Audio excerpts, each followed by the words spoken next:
Avec cette vidéo, nous allons comprendre comment diviser un nombre par un nombre rond du type 10, 100, 1000, etc.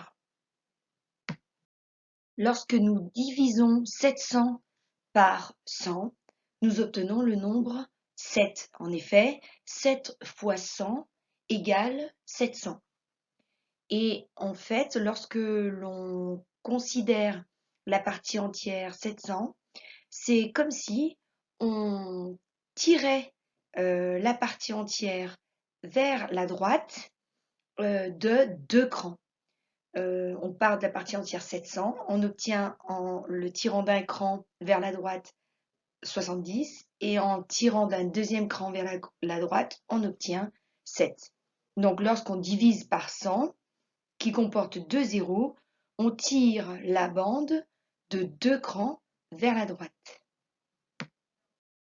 Appliquons ce que nous venons de découvrir au nombre décimal 135,4 et divisons-le par le nombre 100. Comme nous l'avons vu à la diapositive précédente, lorsque nous divisons par 100 qui comporte 2 zéros, c'est comme si on tirait la bande vers la droite de 2 crans. Donc écrivons 135,4. Donc on obtient en partie entière 135 et on a 4 dixièmes. Lorsque l'on tire la bande vers la droite d'un cran, on obtient 13,54 et lorsqu'on la tire d'un deuxième cran, on obtient alors 1,354. Si on vérifie à la calculatrice, c'est effectivement le résultat que l'on obtient lorsque l'on divise 135,4 par 100. Effectuons l'opération suivante 42 divisé par 1000. Comme 1000 comporte 3 zéros, il faudra déplacer la bande de 3 crans vers la droite. Plaçons donc le nombre 42 sur la bande. Donc on a 2 unités d'unité et 4 dizaines d'unités. La virgule est placée à droite de 2. Elle n'apparaît pas dans le nombre 42, mais on va pouvoir la faire apparaître lorsque ce sera nécessaire. Lorsque l'on tire d'un cran la bande vers la droite, on obtient 4,2. Là, la virgule apparaît. Lorsqu'on tire d'un deuxième cran, on obtient 0,42. On est obligé de noter le 0 parce que virgule 42 n'existe pas. Et en réalité, si on ne mettait pas le 0 dans 0,42, on pourrait penser qu'on a 42. Or, 42 euros, ce n'est pas la même chose que 0,42 euros. Donc, on place ce 0-là au niveau des unités d'unité. Si l'on tire enfin d'un troisième cran vers la droite, eh bien, on obtiendra le nombre 0,042. Lorsque nous vérifions avec la calculatrice le résultat de la division de 42 par 1000, on obtient bien 0,042. Donc si nous considérons l'opération 42 divisé par 1000, on obtient 0,042. Donc c'est comme si nous avions tiré la bande de 3 crans vers la droite. Si nous nous intéressons maintenant uniquement au déplacement de la virgule. Donc on va regarder ce qui est inscrit sur la partie basse de la diapositive. On voit que nous sommes passés de 42, où la virgule est complètement à droite du nombre, et qu'on est arrivé à 0,042. C'est comme si la virgule s'était déplacée de 3 crans vers la gauche. Ainsi, lorsqu'on divise par un nombre rond du type 10, 100, 1000, etc., on procède comme pour la multiplication, c'est-à-dire on compte le nombre de zéros dans le nombre. Donc par exemple, quand on divise par 1000, eh bien, on voit qu'il y a 3 zéros.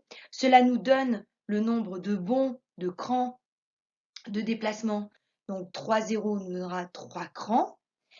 Et la seule différence entre la multiplication par 10, 100, 1000 et la division par 10, 100, 1000, c'est que la virgule ne va pas se déplacer dans le même sens. Lorsqu'on avait la multiplication, rappelez-vous, on avait le mot qui nous aidait midi, donc il est en vert là sur votre diapositive, midi, multiplié, déplacement de la virgule vers la droite. Et bien du coup, pour la division, quand on divisera, on fera l'inverse, on déplacera la virgule vers la gauche. Donc reprenons l'exemple qui est présenté en bas de la diapositive. 13,5 divisé par 100. Donc dans 100, il y a 2 zéros. On déplacera donc de 2 bonds, de 2 crans. Et ce déplacement de la virgule se fera non pas vers la droite, parce qu'on ne multiplie pas, mais bien vers la gauche. Donc on va se placer entre le 3 et le 5, qui était la position de départ de la virgule, et on va remonter vers la gauche de 2 bonds, et on placera donc la virgule avant le 1. On sera obligé de rajouter un 0 puisque c'est nécessaire.